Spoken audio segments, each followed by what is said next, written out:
Olá, queridos. Está no ar mais um programa Cabeça para Cima. Muitíssimo obrigada pela sua companhia aqui conosco todos os dias, participando, refletindo com a gente sobre temas relevantes e que fazem diferença no nosso dia a dia, né? Isso é muito bom, afinal de contas, é pela renovação da nossa mente, pelo aquilo que pensamos, pela forma como agimos, que a gente consegue fazer diferença no mundo. E o Cabeça para Cima quer fazer diferença ajudando você a refletir sobre a nossa realidade atual, sobre a nossa vida, sobre o nosso futuro e assim poder ser um agente transformador desse mundo em que vivemos. Mais uma vez, muitíssimo obrigada pela sua companhia, pela sua participação conosco através das nossas mídias sociais. É um prazer receber sempre os seus comentários, as suas críticas, as suas sugestões sobre temas, até mesmo para a gente poder debater aqui no Cabeça para Cima.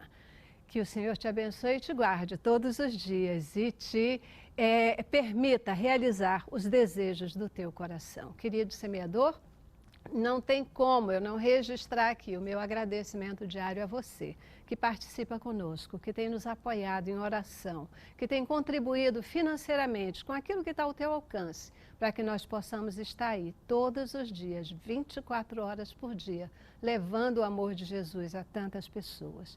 Que Ele mesmo, que conhece o teu coração, te retribua de forma plena e de forma abundante. Mais uma vez a todos vocês, brigadíssima pela companhia.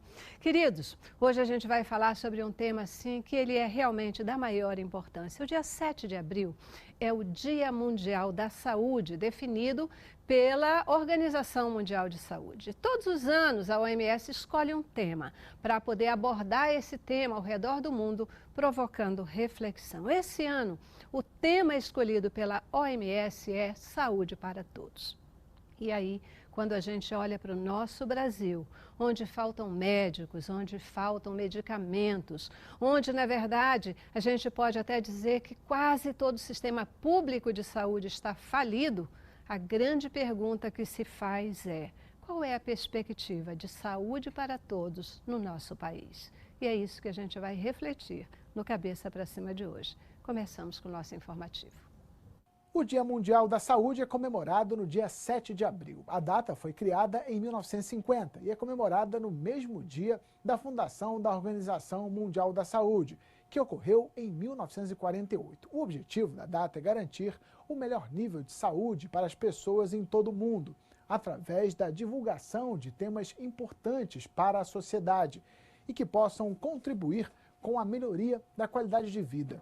O conceito de saúde, definido pela Organização Mundial da Saúde, é amplo e não se restringe apenas à ausência de enfermidades. Todos os anos, um tema é escolhido. Dessa escolha, surgem trabalhos de conscientização que têm como objetivo melhorar gradativamente os fatores que determinam uma vida saudável e levar informação para a população. No ano passado, o tema foi Vamos Conversar, destacando o combate à depressão. Em 2018, o tema será Saúde para Todos, resumindo o objetivo da OMS ao longo dos seus 70 anos de existência. É isso aí, né? Saúde para todos. É, sem dúvida alguma, um desejo ardente de toda a população brasileira e um tema que é muito falado, muito prometido em todas as campanhas políticas em todo o tempo no nosso país. Mas a realidade, ela é bem diferente. Por quê?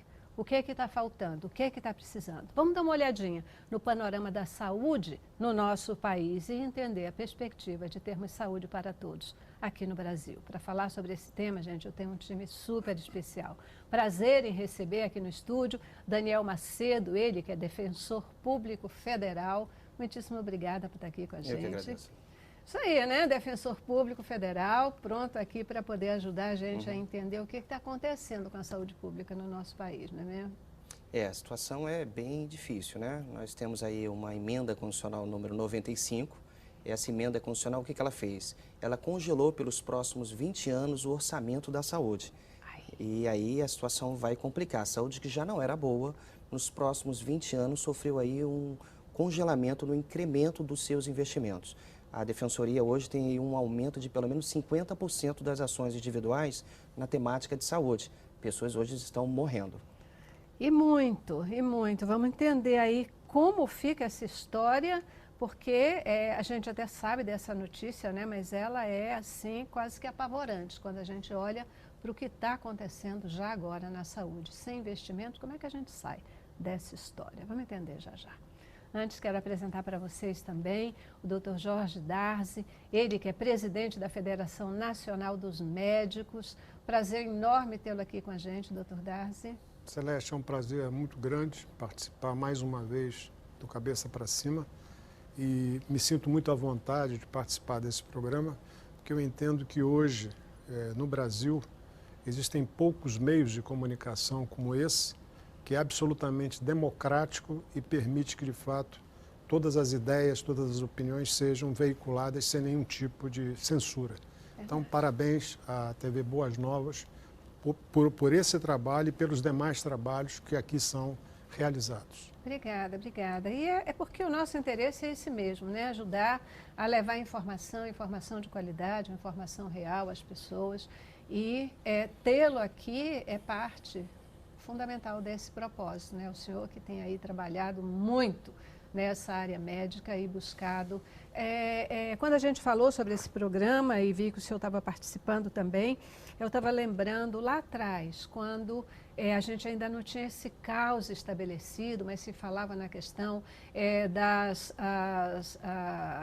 a terceirização do sistema de saúde, né? E o senhor já sinalizava o risco que isso era, a problemática que isso era e a importância do Estado assumir a responsabilidade pela saúde em cada estado, né? Em cada unidade do nosso país. Está aí o resultado, né?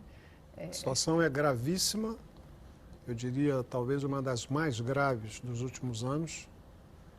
Nós temos hoje um sistema que, do ponto de vista da sua legislação, é um dos mais avançados do mundo, mas, paradoxalmente, é uma realidade que é absolutamente antagônica aos avanços do que a legislação estabelece.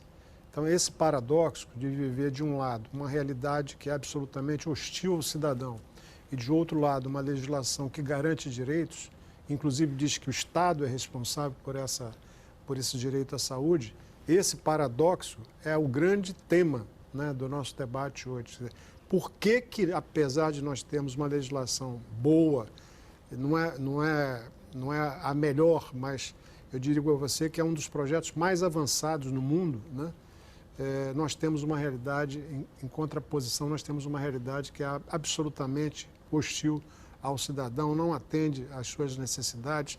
Muitos acabam morrendo em decorrência dessa situação. Essa situação paradoxal é que isso tem nos provocado diariamente, né? Não só vindo aqui debater o tema, como também desempenhando funções não só na representação dos médicos, mas participando de todos os fóruns, né, que são organizados com o objetivo de discutir a saúde pública e a sua realidade. Agora, nós temos que ter esperança de que essa situação pode ser modificada. O momento é um momento oportuno, porque em outubro nós vamos eleger o novo presidente da República, vamos eleger os novos governadores, as novas casas legislativas, o Congresso Nacional, as Assembleias Legislativas. Quer dizer, eu acho que a nossa população tem nas mãos um poder muito forte, que é o voto, né? E esperamos que esse voto seja destinado às pessoas que realmente estão comprometidas com a causa pública. Verdade, verdade. O brasileiro todo, tá, né? Cada brasileiro está dizendo isso, né? Que quer ver mudança, clama por saúde, educação, segurança, especialmente. E é hora da gente falar isso não só da boca para fora, né? Mas a gente agir também um pouco nessa direção. Antes de continuar o nosso debate, quero apresentar para vocês o nosso terceiro convidado de hoje, querido Dr. Alexandre Milagres. Ele que é pneumologista e é um ativista na área da saúde. Sempre um prazer enorme tê-lo aqui, doutor Alexandre. Para a gente também. Eu faço minhas as palavras do Jorge no elogio que ele acaba de fazer à TV Boas Novas e ao programa em particular. Quer dizer, é uma oportunidade excelente que a gente tem de revelar para a população aspectos que às vezes a população não esteja tão atenta em relação à saúde pública. E eu diria, inclusive, também a saúde suplementar, porque a questão que nós estamos vivendo não afeta apenas os usuários do Sistema Único de Saúde, mas também os usuários do Sistema Suplementar de Saúde, dos convênios, né, dos planos de saúde. E na abertura, então, do programa, eu enfatizaria dois aspectos que ainda não foram mencionados aqui. Uma referência a um acontecimento do ano passado, que foi a primeira reunião do Conselho Nacional de Saúde, que abriu um espaço para o tema da comunicação em saúde, com um seguinte mote: comunicação em saúde é um direito da cidadania. Então, se a gente tem muitos agravos, se a gente tem muitas doenças, muitos problemas do ponto de vista da saúde pública, a população precisa conhecer esses problemas, ela precisa aprender quais são, porque isso também dá direito a ela, dá autonomia, empodera a sociedade, não só para exercer o controle social, que sem informação você não consegue fazer um efetivo controle social, mas também fortalece o conhecimento sobre os agravos, né? Quer dizer, a gente precisa que a população também saiba se proteger do que tem por trás das doenças. Por exemplo, então, o segundo aspecto é que hoje, como eu sou ativista de vários movimentos na área de saúde, movimentos da sociedade civil, a gente observa que existe por trás do sistema que a gente observa, por trás das doenças, a gente também tem sistemas, corporações muito fortes atuantes. Então, por exemplo, hoje a Organização Mundial de Saúde aponta para um problema grave de saúde pública, que são as doenças crônicas não transmissíveis. Quer dizer, aquelas que não passam de pessoa para pessoa, como a tuberculose, como o vírus do HIV. Essas doenças crônicas não transmissíveis, em 72% da mortalidade do planeta, são pelas DNCTs. E quando você vai analisar que doenças são essas, a gente vai ver que são doenças que têm estreita relação, por exemplo, com a indústria do tabaco, com a indústria da bebida alcoólica, com a indústria dos alimentos ultraprocessados. Então, a indústria que produz, que usa gordura que não seria a gordura mais adequada. Então, quando a gente observa hoje, existe um movimento grande dos ativistas no sentido de dizer para a população: fumar provoca 8 das 10 principais causas de morte do mundo. Os alimentos ultraprocessados estão ali ligados ao infarto, ao derrame, aos cânceres, à obesidade, por outro lado, ao diabetes. Quer dizer, essas informações precisam chegar à população, já que os produtos feitos por essas corporações são amplamente publicizados e sob forma de propaganda. E aí tem uma ação que é uma ação que qualquer um pode fazer, né? Deixar de consumir, deixar de comprar. Né? É claro que deveria ter uma ação primeira do próprio governo, no sentido até de proibir. Né? Mas se o governo não está fazendo a parte dele, nesse aspecto, a população pode fazer, né? No sentido de não comprar, não consumir, etc. Mas só vai fazer se entender. Claro, só vai fazer se entender e conseguir efetivamente ter a percepção de que existem coisas tão baratas quanto essas que podem ser compradas e que são efetivamente saudáveis. Exatamente. Né? Mas eu ainda queria, nesse bloco, a gente já está no finalzinho dele, mas ainda queria abordar nesse bloco essa questão, né? Hoje a gente está falando um tema tão bacana, saúde para todos, é um anseio de todas as pessoas, porque na verdade a saúde ela é determinante. Quando você tem saúde, todo o resto pode ser enfrentado, né? Todo o resto pode ser enfrentado. Você vai enfrentar a crise financeira, a falta de emprego, etc, etc, mas você precisa ter saúde. Isso é uma base forte.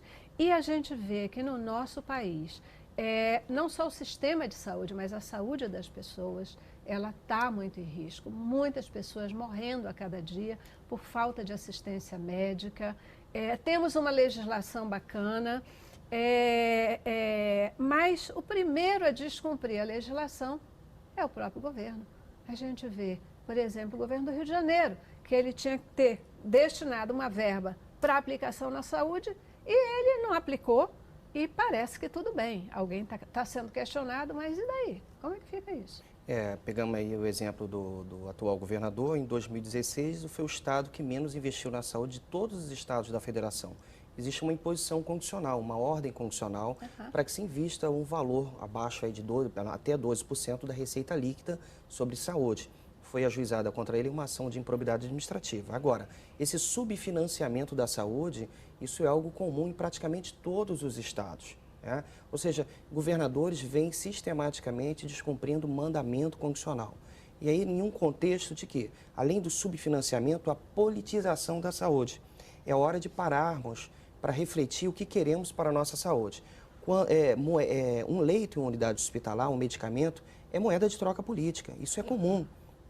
É comum também você colocar a bando com um apadrinhado político, diretores de unidades hospitalares que sem qualquer conhecimento de gestão hospitalar. Isso se reflete em toda a saúde, em todo o sistema. Porque se no comando eu tenho alguém sem expertise técnica, sem formação, sem um curso de gestão hospitalar, isso vai ser refletido em todos os fenômenos administrativos. Complicado, né? Complicado, né? É um sistema que, como diz o Dr. Darcy, a gente tem que ter esperança, e o povo brasileiro tem esperança de que esse sistema possa ser quebrado, que isso possa ser revertido, né? Mudado, e que a gente possa ter o sistema funcionando como ele deve efetivamente funcionar. Vamos fazer uma radiografia aqui do que está acontecendo com o sistema de saúde pública no Brasil? Mas eu vou para o intervalo e a gente volta, que aí a gente fica distensionado aí desse tempo que já acabou, tá bom? Vou para o intervalo e a gente volta já. Cabeça pra cima, cabeça pra cima. Isso aí, nosso tema de hoje, né? Saúde para todos, né? Um tema que está sendo pesado para o povo brasileiro. A gente vai dizer assim, o problema, tanto que a Organização Mundial de Saúde escolhe esse tema, porque ele precisa ser refletido, precisa ser pensado no mundo inteiro, né? Quando ela escolhe um tema, ela não está focando em um país só. E a gente sabe que esse é um tema que preocupa em todo o mundo. Mas a gente quer olhar para o nosso país, porque aqui a questão está difícil. Como é que a gente pode olhar para a saúde pública no Brasil hoje, né? Qual a perspectiva que a gente pode ter de ter saúde para todos? Olha, o direito constitucional, ele está garantido desde 88. O nosso telespectador deve lembrar o que era antes de 88. Né? Nós tínhamos um sistema em que os pobres eram assistidos, eram atendidos na chamada rede pública, e a classe trabalhadora com carteira assinada era assistida nos institutos de cada segmento de trabalhadores. Então nós tínhamos aqui no Rio, por exemplo, o Hospital dos Marítimos, o Hospital dos Bancários, e nós tínhamos vários institutos. E era um atendimento muito bom, e evidentemente essa população desempregada, que vivia à margem do mercado de trabalho, ficava destinada ao atendimento na chamada rede pública do passado, né? Com a Constituição de 80, o processo constituinte de 86 a 88 debateu esse tema, né? E esse tema evoluiu para um projeto que é o Sistema Único de Saúde, em que em 88 o Congresso então legisla sobre o Sistema Público de Saúde, acabando com aquele apartheid que existia entre aqueles que não eram trabalhadores e aqueles que trabalhavam, e criou um sistema único de saúde, onde todos passaram a ter o mesmo direito. Trabalhadores e não trabalhadores têm o mesmo direito. E disseram que o Estado era o responsável por essa saúde. Então, foi um ganho, foi uma vitória a Constituição de 88, quando nós consagramos na Carta Magna o direito de ter acesso à saúde. O problema, como eu já disse inicialmente, entre aquilo que a lei estabelece e a prática há uma diferença muito grande. Por quê? Porque a doença que afetou o sistema, que tornou o sistema precário como é hoje, é uma doença de origem política, né? Os governos que governaram esse país desde 88, eles nunca tiveram com a saúde pública o compromisso que nós gostaríamos que tivesse. Então foram governos que sempre trataram a saúde pública como uma coisa secundária, ou sempre olhando para a saúde pública como algo que pudesse reverter em votos para as suas candidaturas. Porque toda campanha política se promete, né, foco em saúde. É sempre a primeira preocupação da população. Toda vez que nós vamos eleger alguém, toda vez que nós temos eleição no Brasil, a primeira preocupação é a saúde pública. Então, não tem mistério, não adianta a gente ficar buscando onde não existe as causas para essa crise. A crise ela é política por quê? Porque não se dá o tratamento adequado, não se dá a principalidade a essa realidade, não se garantem os recursos necessários, financeiros necessários para custear esse sistema. O doutor Daniel já disse que o próprio governo manda para o Congresso Nacional uma emenda constitucional que congela os gastos por 20 anos, né? Quer dizer, como é que é possível um governo sério mandar para o Congresso Nacional uma proposta de emenda constitucional que congela os gastos por 20 anos, incluindo aí a saúde pública, quando, na verdade, nós temos um país de desempregados, com uma crise social grave e doença, ou melhor, crise social, desemprego, a consequência que tem no ser humano é o seu adoecimento. E a população também cresce. Então, você tem o crescimento da população, tem o adoecimento das pessoas, o governo, ao invés de expandir o sistema, de investir mais, reduz, congela. Quer dizer, essa é uma aplicação da pena de morte no Brasil. Quer dizer, se discute muito a pena de morte, mas ela já está aplicada pelo próprio poder público. Então, a questão do financiamento é escasso, nós não temos política de recurso humano que possa fixar esse profissional à rede. A reforma trabalhista garantiu a terceirização da atividade fim, significa que a atividade médica, a atividade assistencial direta do cidadão, que antes no sistema público era feita por servidor público concursado, então a população sabia que o doutor Darzi, quando lá está no Hospital de Bom Sucesso, por exemplo, atendendo, eu fiz um concurso público para me preparar e ela sabe que eu sou um profissional qualificado. Hoje não, hoje acabou, hoje eu posso contratar uma empresa que vai lá prestar um serviço no atendimento daquela população, porque a própria reforma trabalhista autoriza isso, se bem que no Supremo Tribunal Federal nós temos 18 ações arguindo a inconstitucionalidade da reforma trabalhista.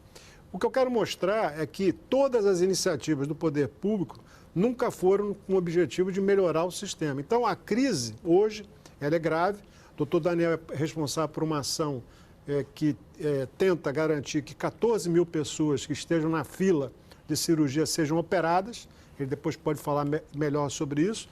14 mil pessoas no Rio de Janeiro, só na rede federal, aguardam algum tipo de cirurgia.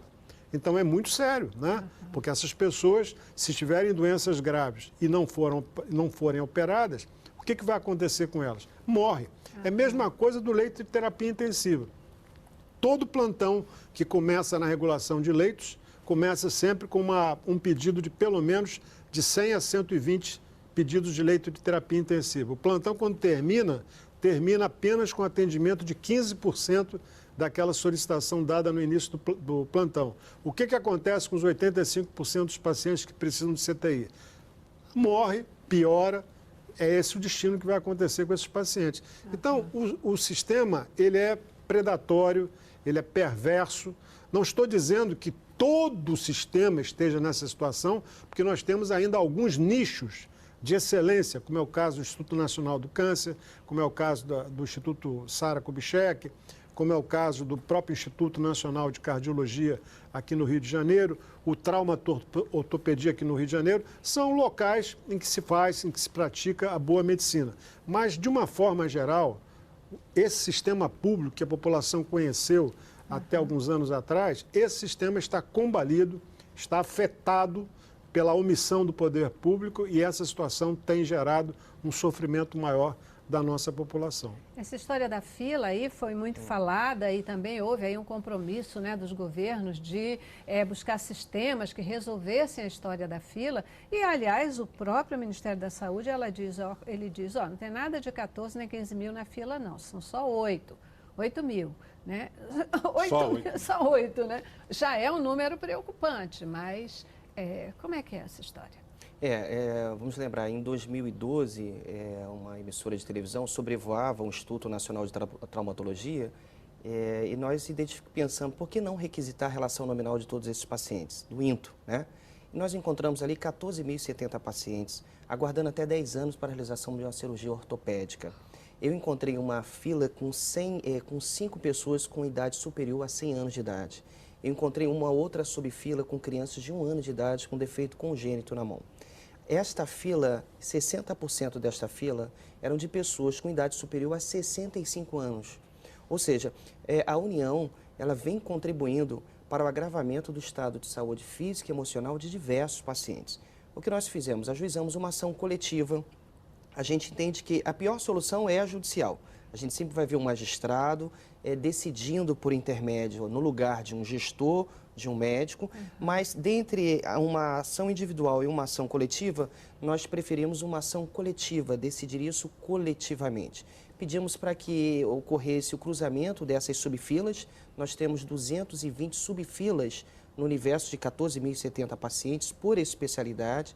Essas subfilas foram cruzadas, depois cruzamos essa fila com uma fila dos 6 hospitais, mais 14.000 pacientes. Hoje nós temos uma meta que vem sendo batida pelo INTO, desde 2014, de 10.000 cirurgias por ano.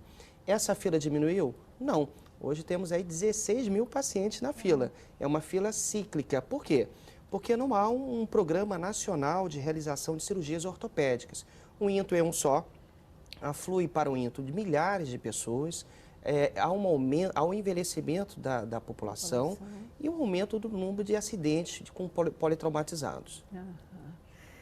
E aí a gente diz assim, bom, o sistema de saúde é pressionado, né, por essa questão do sistema público, o aumento da população, as doenças que chegam, a falência dos hospitais que estão aí atendendo, né, menos médicos, menos medicamentos, etc. Então a gente tem um sistema paralelo, um sistema que pode dar suporte a isso e as pessoas hoje, quem ainda pode, tem um plano de saúde. Só que não, né, doutor Alexandre?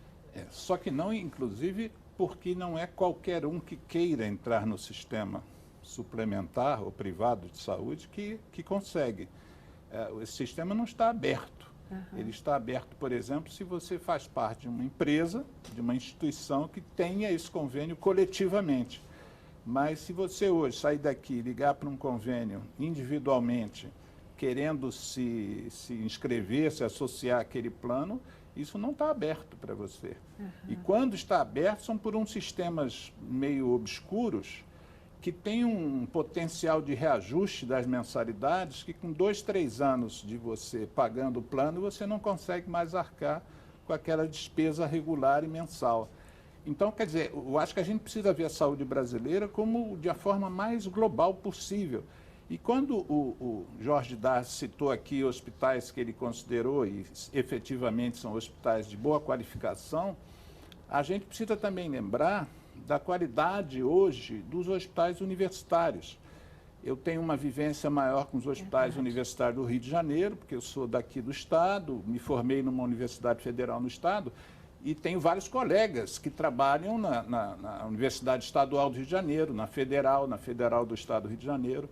E a gente percebe que esse desmonte do Estado, essa decomposição que está havendo paulatinamente, está afetando gravemente os hospitais universitários, e isso gera 2 tipos de problema. Primeiro, que há a má assistência dos pacientes que recorrem a essas unidades. Mas segundo, porque é lá que se formam os profissionais que vão justamente substituir os mais antigos que estão em fase, como eu, de buscando já uma aposentadoria, um descanso. Então, a gente tem um prejuízo grave na formação desses profissionais, ao mesmo tempo que a gente percebe o surgimento de centenas de universidades de medicina com uma qualificação bastante duvidosa. Então, a gente também tem uma crise na formação dos profissionais. E quando eu cito médico, é porque eu sou médico, mas ali se formam outras categorias, como os enfermeiros, psicólogos, fisioterapeutas, nutricionistas, todos prejudicados por essa crise. Em parte, por eu vivenciar essa questão que está sendo também trabalhada pelo doutor Daniel, que é a judicialização na medicina. Durante anos, eu fui médico regulador da Central Estadual de Regulação do Estado do Rio de Janeiro, da Secretaria de Saúde.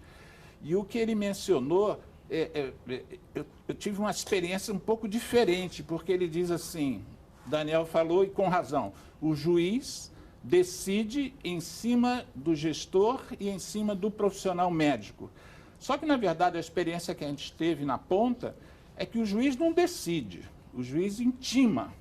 Só que a deteriorização é a tal ponto que a gente não tem como cumprir a ordem do juiz. O que muito aconteceu, eu me lembro de uma vez, inclusive, que eu fui buscar Jorge Darzi, que na época era o presidente do Sindicato dos Médicos do Rio, porque nós da Central de Regulação, nós plantonistas médicos, estávamos sendo ameaçados de prisão por não contemplarmos a intimação judicial do plantão judiciário do Estado do Rio de Janeiro. Então, o juiz nos mandava internar, nós não tínhamos vaga e nós não tínhamos o poder de, vou tirar esse paciente do CTI para botar esse. Então, que a gente, pura e simplesmente, dessas centenas de casos que o Jorge se referiu, muitos ali com mandado judicial e continuavam dentro da pilha. Então, a judicialização, que é uma saída democrática, inclusive, é um direito do indivíduo recorrer à justiça, mas ela também não é resolutiva, porque o problema é tão mais grave que não adianta uma ordem para você cumprir, porque você não tem como cumprir. Daí, então, eu me foco muito num aspecto que o Brasil investe pouco, que é a questão de que a gente tem que melhorar a qualidade da prevenção dos eventos. Eu faço parte de um movimento que lutou pela violência, contra a violência no trânsito. A lei seca, ela já conseguiu impedir a morte de mais de quase 50 mil pessoas desde que ela foi instaurada no Brasil. E foi um esforço da sociedade civil. A lei seca é um esforço da sociedade civil. As leis que beneficiaram o fumante e que ajudaram as crianças a não começarem a fumar foi um esforço também muito da sociedade civil. E nós já temos estudos que mostram que a redução do tabagismo no país reduziu a mortalidade de uma forma extraordinária, que nenhuma outra conduta, nenhuma outra intervenção médica teria sido tão eficaz quanto pura e simplesmente você não fumar ou não começar a fumar. Então, a gente conseguiu a lei que proíbe propaganda, a lei que bota foto no maço, a lei que impede que você fume em ambientes fechados. Tudo isso é uma conquista que se reflete diretamente na questão da saúde pública. Então, o foco hoje qual é? A gente tentar mudar a questão da alimentação. A alimentação saudável, a gente aderindo a essa ideia de que a alimentação saudável é importante, enfrentando, porque a gente não enfrenta só corporações. A gente também tem parlamentares lá no Congresso Nacional que são financiados por essas corporações e cada medida dessa que a gente tenta, por exemplo, a gente está tentando agora a lei que obriga você a botar no rótulo que a coisa tem muito açúcar, tem muito sal, tem muita gordura ou que o alimento é transgênico. Celeste, você imaginar a quantidade de deputados que tentam impedir que coisas elementares como essas, que já estão sendo conseguidas em outros lugares, a gente chegue lá, é impressionante. Então, quer dizer, a sociedade civil precisa saber que existem coisas que podem ser feitas, já que a gente tem um sistema de saúde que não está dando conta das doenças. Verdade. Então, a gente tem que melhorar a questão da saúde. Com certeza, com certeza. Eu já preciso de novo ir para o nosso intervalo e a gente volta para o próximo bloco e eu queria ouvir de vocês um pouco disso, né? Como que cada um de nós, população, pode ajudar todo esse sistema, quer seja a questão do que está acontecendo com os nossos hospitais, com o nosso sistema de saúde, quer seja com essa questão, né, do que vai além do governo, das atitudes do governo, como que a gente pode se posicionar, o que a gente pode fazer? Porque eu concordo, a gente precisa ter a informação, saber até onde a gente pode ir. O que a gente pode fazer para ajudar nessa história toda, né? Quando a gente vê por exemplo, a questão do Hospital de Bom Sucesso aqui no Rio de Janeiro. Outro dia foi inaugurado o hospital, né? Emergência. A emergência do hospital, aquela coisa, gastou-se uma fortuna ali para inaugurar uma emergência de um hospital. E quantos meses depois está sendo fechado por falta de condição de atendimento? Falta de pessoal. Falta de pessoal é inadmissível, é absolutamente inadmissível. Aí vem a instituição e diz, precisa-se de 120 médicos. E o Estado, ele é estadual, Federal. né? Federal. E aí o governo vem e diz, tá bom, tem 35. Aí o que a gente faz com uma questão dessa? Como? O que a população pode fazer para mudar o rumo dessa prosa? Pelo menos ajudar a mudar o rumo dessa prosa de verdade. Vamos para o intervalo, a gente volta já. Cabeça pra cima,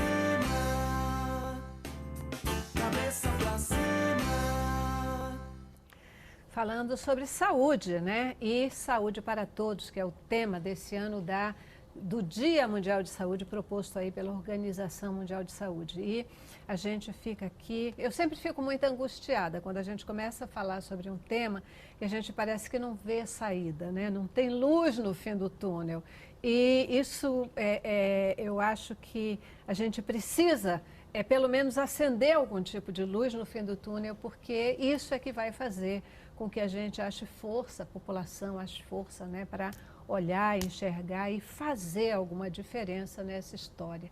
E eu, não tem jeito, eu tenho que pedir a vocês, cadê a lanterninha? Vocês trouxeram alguma lanterninha? Eu trouxe uma bola. Eu trouxe uma bola. Uhum. Luz no fim do túnel, doutor Dazi.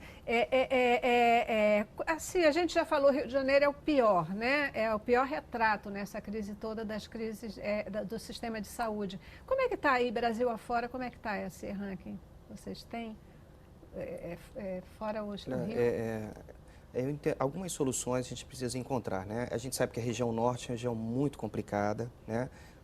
Normalmente os holofotes da imprensa ela está direcionado para o Rio de Janeiro, mas a região norte é bastante complicada. Nós temos a Defensoria Pública da União, tem milhares de ações individuais para socorrer os ribeirinhos, índios, quilombolas, pessoas que realmente estão bem à margem da sociedade, né? Esperança. A gente entende que toda e qualquer solução ela passa tendo por base a educação. Se enquanto não houver um choque maciço na base da educação, para frutificar e ecoar daqui a 2 ou 3 gerações, não há nenhuma outra solução factível, né? Uma solução a médio prazo é um voto mais qualitativo. As eleições estão aí em outubro, é a oportunidade de nós renovarmos o nosso parlamento, de elegermos pessoas comprometidas com a coisa pública, afastar o apadrinhamento, afastar a apropriação privada da coisa pública. Isso é cultural, né? A gente tem que ter um programa nacional de educação em direitos. Vamos lembrar aí que hoje qualquer criança de 5 anos nos Estados Unidos conhece de cor a emenda constitucional número 5 daquela Constituição. Nós não temos nada disso. É preciso investir em saneamento básico. Qualquer investimento em saneamento básico vai repercutir na outra ponta. E em terceiro lugar, é preciso melhorar a qualidade da gestão dos recursos que se tem. Para você ter uma ideia, aí vamos pegar, por exemplo, aqui um hospital que não deu certo, não pelos seus integrantes, mas pela gestão, né, o Hospital Federal de Bom Sucesso. Em 2012, nós encontramos a emergência funcionando em 3 contêineres. Esses 3 contêineres somados, eles gastavam R$395 mil por mês de aluguéis. Existe um poderoso interesse econômico por trás para manter esses 3 contêineres lá funcionando como emergência. Olha, é inadmissível que um contêiner funcione como emergência, né? A Defensoria tem que denunciar o Brasil na Corte Interamericana de Direitos Humanos para tentar cessar isso. Obtivemos uma sentença, a sentença determinou a construção desta emergência e ela foi inaugurada há pouco, mas sem pessoal. Falta uma cultura de realização periódica de concursos públicos no país. O Ministério da Saúde, por exemplo, não faz concurso desde 2010. Não temos médicos, há um déficit aí de pelo menos 5 mil profissionais de saúde. Então, nós gastamos R$21 milhões com emergência e ela foi inaugurada. Saímos de uma emergência de 260 metros quadrados para uma com 3.500 metros quadrados. É como se comprássemos 70 ônibus e mantivéssemos 7 motoristas. E aí a população desassistida. É preciso melhorar a qualidade da gestão do que já temos por aí. Você vê que é complicado, né? Mas, embora a realidade seja essa, e evidentemente, como eu já disse, ela não aconteceu circunstancialmente, nós não tivemos nenhum terremoto, nenhum tsunami, né, que pudesse abalar as estruturas desse país. O Brasil é um país que está localizado numa região geográfica onde não sofre esses impactos ambientais. A não ser o tsunami da corrupção, né? O que eu ia dizer, nós sofremos os impactos da ação predatória do homem, né? Em todos os sentidos, né? No sentido da natureza, moral, político, enfim. Nós somos campeões disso. Agora, como eu disse, nós temos que pensar em mudar isso. Por exemplo, na questão da emergência de Bom Sucesso, se nós tivéssemos ficado calados, só assistindo o que estava acontecendo, nós não teríamos as contratações que já estão sendo apontadas agora até o final do mês. Eu recebi uma portaria, uma minuta de uma portaria, que o ministro da Saúde e do Planejamento devem assinar, não está garantido, mas devem assinar, no final do mês, onde a previsão é de se contratar 3.592 profissionais. E nesse grupo tem 1.500 médicos, mais ou menos, que estão escalados para serem contratados. Mas isso para toda a rede federal do Rio de Janeiro. São 8 unidades, então não é um número que pode parecer assim muito grande, mas não é. É um número que ainda é escasso para essa rede, porque se nós formos ver hoje, nós temos, o Ministério da Saúde tem hoje aproximadamente, só falando de médicos, ele tem mais ou menos 6.000 médicos ativos trabalhando e tem 30.000 aposentados. Então você veja que há uma desproporção grande entre o que tem atividade e o que já trabalhou na rede anos atrás. Essa situação só se concretizou, só se viabilizou, pelo menos tem uma esperança de ser resolvida, porque a gente colocou a boca no trombone. Com certeza. Que a gente teve um Daniel Macedo nos ajudando, né, dentro da esfera judicial. Quando nós tivemos lá um corpo clínico, representantes dos médicos do hospital, que resolveram assumir aquela luta na defesa daquela unidade. Então, eu acho que a única solução que nós temos hoje é a luta. Não temos outro caminho. Esperar que esse governo federal, estadual ou do município possa se convencer de que a saúde terá que ser sua prioridade é a gente ser ingênuo e aí repetir os erros que já cometemos anteriormente, deixando de tomar a iniciativa. Nós temos que tomar a ofensiva. Essa ofensiva pode se dar de várias formas, né? O nosso telespectador pode compor um conselho de saúde da sua região, procurar o Conselho Distrital de Saúde, o Conselho Municipal de Saúde. Ele pode se habilitar a ser um representante desse chamado controle social e ali lutar, denunciar, brigar para que as coisas aconteçam. Ele pode, agora, próximas eleições, ele pode selecionar quem são os candidatos que estão se apresentando para deputado estadual, para deputado federal, para senador da República. No âmbito nacional, os senadores, o presidente da República, enfim, ele pode ter uma ideia geral de quem está se apresentando como candidato e selecionar aquele que, de fato, tem uma história pregressa de compromisso com a causa pública. Porque todos eles, na época da eleição, dizem que vão fazer algo, vão atender aos reclamos da população. Até chegar lá. Até chegar lá. Quando chega lá, eles rasgam e jogam no lixo. Eu me lembro de uma cena que está registrada na minha cabeça até hoje. Na última eleição em que o Cabral era candidato ao governo do Estado, eu era presidente do Sindicato dos Médicos, convidei os candidatos ao governo do Estado para irem a um debate lá no Sindicato dos Médicos com os médicos. E eu apresentei uma pauta a cada um dos candidatos, perguntando se eles teriam coragem de assinar o compromisso com aquela pauta. Quando o Cabral ainda era senador, foi ao Sindicato dos Médicos, e eu entreguei a pauta a ele, já pegou da minha mão e já queria assinar. Eu falei, calma, senador, eu quero primeiro que o senhor leia o que está escrito nessa pauta para saber se o senhor concorda. Não, eu confio em você. Não, mas não se trata de confiança. Eu quero saber se de fato o senhor concorda com os pontos que estão aqui identificados. Então eu li para ele o conteúdo da pauta e ele então assinou. Só que ele assinou depois que ele ganhou a eleição, tomou posse, jogou aquela pauta no lixo. E depois a gente viu onde esse cidadão está hoje hospedado, né? Ele está hospedado no sistema penitenciário, porque nós tínhamos, na verdade, uma organização criminosa governando o Estado do Rio de Janeiro. Depredando o Estado. Depredando, dilapidando o patrimônio público. Mas isso não pode desanimar a gente, né? Eu acho que esses maus exemplos, felizmente nós temos instituições, a democracia ainda continua existindo nesse país, e nós temos instituições e membros dessas instituições, que são pessoas sérias, como o doutor Daniel Macedo, que estão atentas ao que está acontecendo e estão denunciando essas pessoas e levando essas pessoas para a prisão. Então, essa banda podre da política, a gente está conseguindo limpar. Temos que limpar o restante na eleição, na próxima eleição. E vamos ter que eleger pessoas que estejam, porque não tenham dúvidas, a eleição é sim um momento importante da vida de todos nós. Não podemos tratar o processo eleitoral como muitos ficam achando, não adianta, vou votar em qualquer um, ou então vou votar nulo. Não adianta, essa proposta só atrasa a nossa luta por mudanças, por reformas.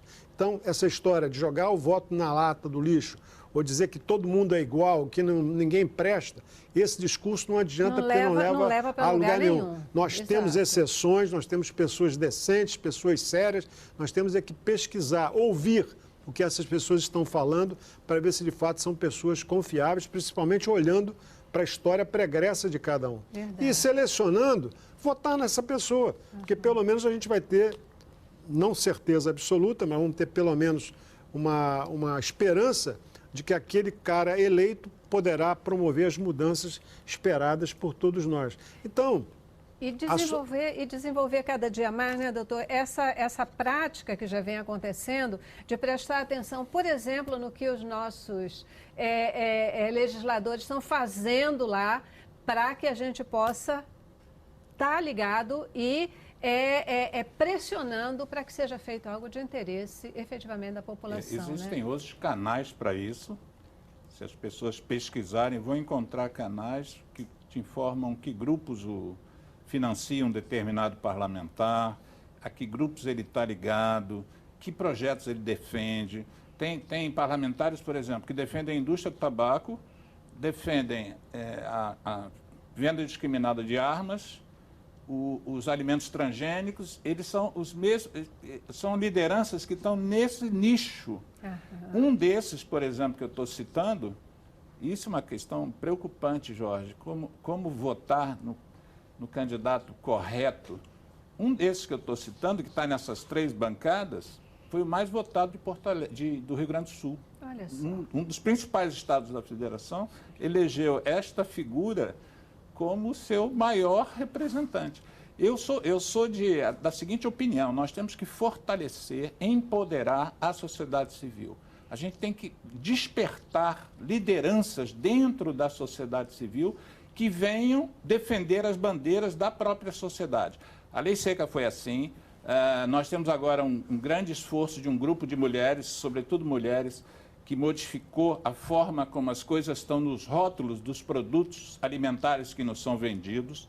É um movimento chamado Põe no Rótulo, que valeria a pena um dia você trazê-las aqui ao programa. Você vai se encantar com elas. São todas jovens, mulheres, mães, e que estão enfrentando uma indústria poderosa, porque seus filhos, às vezes, comem um biscoito e tem uma crise de alergia fantástica, porque não existia obrigação de dizer que ali tinha uma determinada substância. Você não consegue saber o que está ali para poder selecionar. Isso aí é fruto do esforço também da sociedade civil. Eu tenho uma certa descrença, Jorge, apesar de concordar com você da importância da política e dos parlamentos, que a gente consiga reverter a curto prazo a má qualidade da nossa representação, porque mesmo agora com a mudança do financiamento privado de campanha, agora financiamento público, a gente sabe que o poder econômico decide eleições no nosso país. Eu acho que, por exemplo, eu vejo um movimento que está acontecendo agora nos Estados Unidos, eu me arrepio.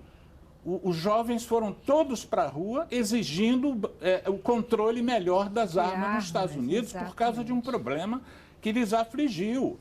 Um insano matou seus colegas e tem feito isso outros insanos em outras escolas. Eles foram para a rua, expuseram outro dia 1 milhão de pessoas em Washington. Verdade. Quer dizer, isso é mesmo sendo o presidente do país eleito democraticamente a favor das armas. Quer dizer, a sociedade civil, se entender que o poder está nela, ela é que tem o poder de reverter. O nosso secretário de saúde hoje, os cariocas sabem, ele está preso, nosso ex-secretário de saúde. Ou seja, ele foi escolhido por alguém que nós votamos, que também está preso. Então é complexo. Sem dúvida nenhuma, né? É o que a gente coloca.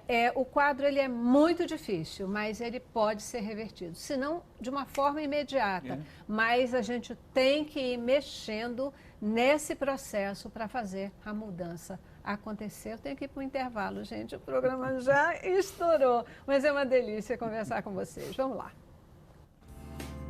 Cabeça pra cima. Cabeça pra cima.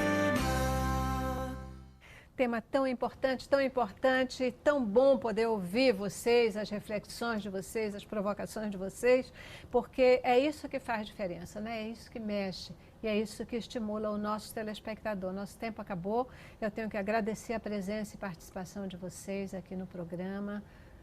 Prometendo 50 segundos para se despedir. 10 segundos só. Agradecendo a TV Boas Novas, é o programa Cabeça Feita, a oportunidade cabeça de ter pra estado cima. aqui. Cabeça para cima. A minha cabeça que está feita para o cabeça para cima. Obrigado. Obrigadíssima, doutor Alexandre. Não, eu também quero, Celeste, mais uma vez agradecer esse honroso convite.